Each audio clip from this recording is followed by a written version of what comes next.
Bonjour bien-aimés, peuple béni, peuple sacré, les enfants de Dieu, vous que Jésus-Christ est venu chercher sauver sur la terre, vous que le Fils de Dieu est venu chercher à réconcilier avec son Père. C'est un nouveau jour, c'est un beau jour, c'est vraiment un très beau jour, un jour de miracle. C'est un jour où vous allez expérimenter des choses que vous n'avez jamais expérimentées. Car c'est un jour que Dieu a fait. La Bible dit, soyons heureux et réjouissons-nous. Hier est parti avec ses multiples problèmes. Aujourd'hui, c'est un nouveau départ. Les victoires d'hier n'ont rien à voir avec le combat d'aujourd'hui parce que c'est un nouveau commencement. C'est un nouveau jour qui n'a jamais existé. Demain ne t'appartient pas, ne te soucie pas de lendemain. Le lendemain prendra soin de lui-même. Mais le seul jour que Dieu t'a donné, c'est aujourd'hui. Car la Bible déclare qu'à chaque jour suffit sa peine. Donc le seul jour pour lequel tu dois te battre, c'est aujourd'hui. C'est aujourd'hui que tu dois faire ce que tu as mal fait hier. C'est aujourd'hui que tu dois réparer les relations que tu avais abîmées hier. C'est aujourd'hui que tu dois te repentir et te réconcilier avec ton frère ou ta sœur. Donc, c'est encore une fois Maman Jeanne. Nous sommes là avec les adoratrices. Et nous continuons à partager la parole de Dieu. Comme nous l'avons dit la fois passée dans le livre d'Esdras, la Bible nous dit qu'Esdras était impliqué à chercher la parole de Dieu, à la connaître, à l'étudier, à l'enseigner aussi aux autres. La seule façon que la parole de Dieu puisse devenir miracle pour toi, c'est quand tu la mets, tu la pratiques. Elle devient ce qu'elle dit. Donc nous sommes là, on continue la méditation dans les Actes des Apôtres, chapitre 5. On n'aura que quelques 4 versets seulement, donc on ne sera pas très long aujourd'hui. Le titre, c'est « De nombreux miracles ». De nombreux miracles et prodiges étaient accomplis par les apôtres parmi le peuple. Les croyants se tenaient tous ensemble dans la galerie à colonnes de Salomon. Personne d'autre n'osait se joindre à eux. Et pourtant le peuple les estimait beaucoup. Une foule de plus en plus nombreuse d'hommes et de femmes croyaient au Seigneur Jésus et s'ajoutaient à leur groupe. Et l'on s'est mis à amener les malades dans les rues. On les déposait sur des lits et des nattes afin qu'au moment où Pierre passerait, son ombre au moins puisse recouvrir l'un ou l'autre d'entre eux. Une foule de gens accourait aussi des localités voisines de Jérusalem. Ils apportaient des malades et des personnes tourmentées par les esprits mauvais et tous étaient guéris. On dit que tous étaient guéris, donc tous, c'est-à-dire tous. Il n'y avait pas un qui était venu malade et qui rentrait malade. Et ici, nous voyons que ça, c'est le travail du Saint-Esprit. Quand nous avons commencé la méditation dans le livre des Actes des Apôtres, nous avons intitulé le livre des Actes du Saint-Esprit. Parce que sans le Saint-Esprit, les disciples ne pourront jamais faire ce qu'ils sont en train de faire. Ce sont les actes du Saint-Esprit, ce sont les actes qui continuent à être faits jusqu'aujourd'hui. Même toi aussi, le Seigneur a des miracles qu'il va accomplir rien que par toi. Nous avons vu Pierre qui passait son ombre, touchait les malades guérissaient.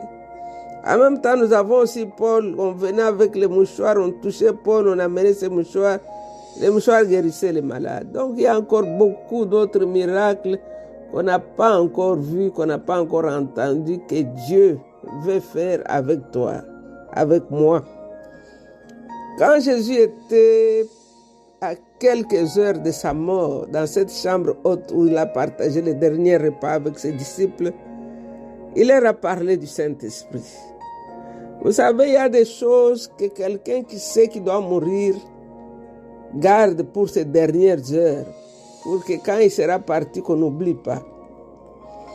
Par exemple, dans Jean chapitre 14, verset 26 ici, Jésus a dit à ses disciples, ça c'est à quelques heures de sa mort, il était dans cette chambre haute, il pouvait voir par la fenêtre l'emplacement de la croix, là où allait se trouver son tombeau. Jésus, voyant toutes ces choses, sachant tout ce qui allait lui arriver, la douleur, la peine, le mépris, il entendait même le bruit des fouets qui tombaient sur son dos. Et il a pris le temps pour parler de la personne la plus importante, c'était le Saint-Esprit. Il savait que lui, il allait partir, mais revenir par le Saint-Esprit pour habiter dans le cœur du chrétien. Alors ici dans Jean, par exemple, chapitre 26, il leur parle du Saint-Esprit. Il leur dit ceci, il dit, c'est lui qui doit vous aider. Le Saint-Esprit que le Père enverra en mon nom vous enseignera tout et vous rappellera tout ce que je vous ai dit. Alors ici, il parle du Saint-Esprit. Dans une autre version, il dit, mais l'avocat, le Saint-Esprit que le Père va vous envoyer, va vous enseigner toutes choses. Et puis, il va rester avec vous. Et puis, il va vous aider, il va vous rappeler les choses que vous avez oubliées. Il va vous conduire dans toute la vérité et il va vous enseigner toutes choses. Quand nous lisons, par exemple, les derniers versets du deuxième livre des Corinthiens, chapitre 13, verset 13 ou verset 14 en anglais, Paul, bénissant les Corinthiens avant de les laisser, il leur dit, j'ai pris que la communion du Saint-Esprit soit avec vous. La communion, c'est-à-dire que partageant tout ce qu'il a, le Saint-Esprit va vous donner tout ce qu'il a et vous aussi, vous allez lui donner tout ce que vous avez. Comme ça, vous allez accomplir les miracles, faire le travail de Dieu. Donc, si aujourd'hui nous voyons ce que le Saint-Esprit est capable de faire à travers les apôtres. Paul, dans Ephésiens 1,13, il nous a dit que quand nous avons reçu Jésus, nous avons accepté l'Évangile, nous avons reçu le Saint-Esprit, nous avons reçu toutes sortes de bénédictions et nous avons été scellés avec le sceau du Saint-Esprit pour prouver que nous sommes les enfants de Dieu. Alors, recevant le Saint-Esprit, c'est-à-dire nous sommes nés de nouveau, c'est-à-dire notre esprit qui était mort revient, il reprend la vie. Pourquoi? Parce que Dieu tient à passer du temps à communier avec lui à travers son esprit. À ce que nous parlions à cet homme qui vit dans notre cœur, que nous communions, nous ayons une intimité avec le Saint-Esprit. Dieu ne nous a pas sauvés seulement pour qu'un jour on puisse aller au ciel. Non, mais Dieu nous a créés pour que tant sur la terre, nous vivions déjà le ciel. Ce n'est pas parce que nous allons attendre le jour de notre mort et nous nous mettrons devant la porte du ciel, mais Dieu veut que nous puissions explorer tout ce qu'il y a dans le ciel. Quelqu'un ne peut pas te dire, je t'invite chez moi, mais reste devant ma porte. Quand il t'invite, c'est pour jouir, manger avec lui dans la maison. Et puis il va te partager certaines choses qu'il ne pouvait pas te partager dans la rue. Il a voulu que tu sois dans sa maison, vous êtes assis, vous parlez. Entre dans ma maison et fais ce que tu veux faire dans ma maison. Donc, dans les 4 versets que nous avons lus, hier, nous avons vu l'histoire d'Ananias et Saphira. Un joli couple avec des jolis noms, mais qui n'ont pas expérimenté la puissance de leur nom. Ananias, ce qui veut dire Dieu a donné. Saphira, qui veut dire beau, saphir bleu, ou la beauté.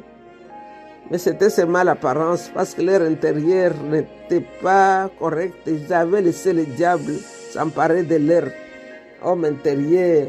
Alors ici, nous voyons dans le verset 12 au verset 16 qu'après la mort d'Ananias et Saphira, les apôtres ont continué à faire des miracles. Et ils étaient là dans le portique de Salomon. Vous vous rappelez que le portique de Salomon, c'est là où les boiteux, les firmes les a suivis, les gens se regroupaient. C'est là où on est venu les arrêter. Alors ici, nous voyons que la grâce de Dieu était avec eux. Ils sont rentrés là-bas et les miracles continuaient à se faire. La présence de Dieu était tellement que personne ne pouvait les nier. Et les gens venaient de partout. On nous dit que le peuple les estimait. Mais ceux qui n'étaient pas corrects, ils avaient peur de s'attacher à eux. Mais ceux qui croyaient vraiment dans le Jésus-Christ que Paul et que Pierre enseignaient, se joignaient à eux. Et on dit le groupe était devenu grand parce que les gens acceptaient le Seigneur et s'ajoutaient à leur groupe. Et la Bible nous dit aussi qu'on leur amenait des malades, afin que même quand Pierre passe, rien que son ombre les touche. Il ne cherchait pas à ce que Pierre les touche, mais son ombre seulement. Donc, fais de façon que ton malade soit au bord de rue. Et quand Pierre va passer, son ombre, quand il passe, les mourants commençaient à courir. Quand il passe, son ombre faisait que les boiteux commençaient à courir. Ce n'était plus comme l'infirme à la belle porte que Pierre a tenu à la main pour soulever. Mais là-bas, son ombre seulement faisait le travail. Pourquoi? Parce que l'ombre qui était sur Pierre, ce n'était pas son ombre. Il était revêtu de la puissance d'en haut. C'était Jésus lui-même qui l'avait enveloppé. Ça m'a rappelé l'histoire de Gédéon. Gédéon avait peur quand Dieu lui a dit « Gédéon, tu vas aller sauver ton peuple ». Gédéon a donné plusieurs explications. Il a dit il est le plus petit de sa famille. Sa famille est la plus petite, sa tribu est petite. Donc il s'est vraiment diminué. Mais la Bible nous dit que Gédéon s'était revêtu du Saint-Esprit et il a sonné de la trompette. Donc il y a des choses qu'on ne peut faire que quand on est revêtu de la puissance d'en haut, quand le Saint-Esprit est venu habiter dans ton cœur, quand le Saint-Esprit t'a enveloppé, quand tu es en communion avec l'Esprit de Dieu, le fellowship que Paul a dit aux Corinthiens. Donc c'est ce que nous voyons ici, la puissance du Saint-Esprit qui agit à travers ces apôtres, l'ombre de Pierre. L'ombre de Pierre. Aujourd'hui, on peut dire c'est pas seulement l'ombre. Les médias, tu peux utiliser les médias sociaux, tu envoies une parole et la parole guérit quelqu'un de l'autre côté. Pourquoi pas? Dieu est un Dieu multisystème. Dieu a tellement de systèmes pour faire les choses que ce qu'il avait fait avec Pierre hier, il peut le faire aujourd'hui sous une autre forme. Nous devons seulement cultiver cette intimité avec le Saint-Esprit, grandir dans notre relation avec Dieu. Et tout ce qu'il a promis ici est réel, ça peut se faire. Jean même qui a écrit l'évangile, il a dit, Jésus a fait tellement de miracles que si on pouvait les écrire, il n'y aura pas de place pour mettre des livres. Alors, aujourd'hui, il y a plusieurs Jésus dans le monde. Jésus s'est multiplié, dans chaque croyant, il y a Jésus. Ce que Jésus a fait, ce qu'il est en train de faire, ce qu'il veut faire, il peut le faire avec toi. Le problème n'est pas de son côté, le problème c'est nous. Il veut qu'on les cherche diligemment, qu'on les cherche de tout notre cœur. Parfois, nous sommes des chrétiens de dimanche seulement, des chrétiens sans force, des chrétiens peureux, des chrétiens remplis de doutes. Nous prions tantôt nous ne prions pas. Quand il dit cherchez-moi de tout votre cœur diligemment, c'est-à-dire continuez à me chercher. Alors, par exemple, nous voyons ici Hébreux 2:4 que le Seigneur fait des miracles pour prouver, pour nous témoigner qu'il est avec nous. Il n'a pas fait de miracles pour qu'on parle de nous, il a fait des miracles pour qu'on parle de lui. C'est pourquoi même dans Actes chapitre 4, les disciples devant les menaces, ils ont dit, étends ta main. Étends ta main pour que se produisent des signes et des miracles afin que nous puissions prêcher ta parole avec assurance. Donc le but pour lequel il demandait les miracles, c'est pour la prédication de l'évangile. Les miracles sont des instruments que Dieu accorde pour son travail, pour son œuvre. C'est pour lui. Et Paul, dans chapitre 15 de Romains, du verset 18 et verset 19, il dit, si j'ose me vanter, c'est des choses que Dieu a fait à travers moi. J'ai prêché le plein évangile par la parole et les actions, par la puissance des miracles et la puissance du Saint-Esprit. J'ai prêché là où Christ n'avait pas encore été prêché. Donc aujourd'hui, Dieu veut faire la même chose avec toi. Parce qu'on nous dit ici que tous ceux qu'on avait amenés, les gens qui couraient, qui venaient des villages voisins pour venir voir les disciples, tous ont été guéris. Peut-être on peut dire aujourd'hui il y a des hôpitaux, ça ne sert à rien d'aller chercher les miracles, aller seulement dans les hôpitaux. Mais parfois nous nous rendons compte qu'il y a des maladies où les médecins même ne savent pas quoi faire. Combien de fois les gens ont été renvoyés des hôpitaux pour dire va attendre la mort à la maison. Et la prière est passée par là, la même personne est guérie, la même personne à qui on avait accordé 4 mois de vie a vécu plus de 50 ans après que les médecins lui ont dit qu'il n'avait que 4 mois à vivre. Combien de fois les gens sont allés, on dit non, on doit t'amputer, on doit t'opérer, tu viens, tu te présentes devant le Seigneur. Et la maladie qu'on disait inguérissable, tu rentres, le médecin même ne comprend rien, la maladie a disparu. Donc le même Dieu d'hier est celui qui opère encore aujourd'hui. Continuons à les chercher et les chercher diligemment. Continuons à les chercher dans la vérité. Il n'a pas encore fini de faire le miracle et il continue. Alors qu'est-ce que nous pouvons prendre comme leçon aujourd'hui? Nous avons vu du verset 12 au verset 14 que les croyants continuaient de se rassembler dans cette partie du temple appelée portique de Salomon.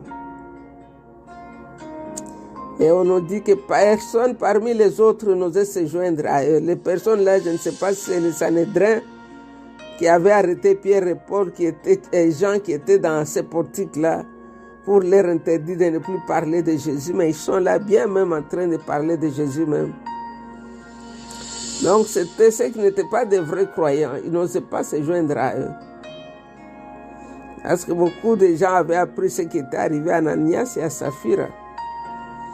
Alors nous voyons seulement que ceux qui avaient réellement cru dans le Jésus que Pierre avait enseigné, on nous dit que la multitude d'hommes et de femmes qui croyaient au Seigneur s'augmentait le nombre augmentait de plus en plus. Le Saint-Esprit a continué à faire des signes et des miracles. Et toutes les personnes qui étaient là, qu'on amenait des malades, étaient guéries. D'autres étaient guéris seulement à l'ombre de Pierre.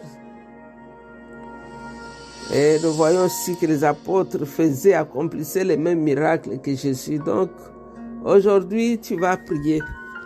Nous allons prier aujourd'hui pour demander au Saint-Esprit de lui dire, Saint-Esprit, toi qui vis au-dedans de moi, toi qui as pris mon cœur, mon esprit pour être ton habitation, aide-moi. Aide-moi un peu à m'arrêter un peu dans ma course, dans mes préoccupations, d'avoir le temps de passer du temps avec toi, d'avoir le temps de comprendre ton amitié avec moi. Prends 5 minutes après avoir écouté cet audio. Assieds-toi calmement quelque part, parle à l'esprit qui est à l'intérieur de toi. Et quand tu as fini de lui parler, quand tu as fini de lui dire merci, reste calme parce qu'il va te répondre. Demande-lui la sagesse et la force. Parle au Saint-Esprit de tout ce que tu as dans tes pensées pour ton avancement, pour ta relation avec le Seigneur. Et prends le temps de te calmer, de rester calme, avec la Bible ouverte. Et écoute comment il va te parler, parce qu'il parle. Notre Dieu, c'est un Dieu qui parle. Il parle tout le temps. Alors aujourd'hui, il veut te parler. Il va te donner le nom de quelqu'un pour une personne pour laquelle tu vas prier. Il va te donner une instruction, il va te donner une direction. Juste pose-lui la question là que tu as sur ton cœur. Merci Père pour ce beau jour. Merci cher Saint-Esprit pour nous parler ce matin encore. Merci de nous donner la direction. Merci de guérir quelqu'un aujourd'hui, Seigneur. Quelqu'un qui a des migraines qui ont traîné depuis longtemps doit recevoir sa guérison aujourd'hui. Reçois ta guérison, ma soeur. Reçois ta guérison, mon frère. Les myomes qui te dérangent, le Seigneur les enlève aujourd'hui. Oh, la stérilité bannie dans le nom de Jésus. Le cancer est parti par la puissance du nom de Jésus. Merci Père pour le miracle. Dans le nom de Jésus, nous avons ainsi prié. Nous disons Amen. Vous êtes bénis, restez bénis. I love you. Bye bye.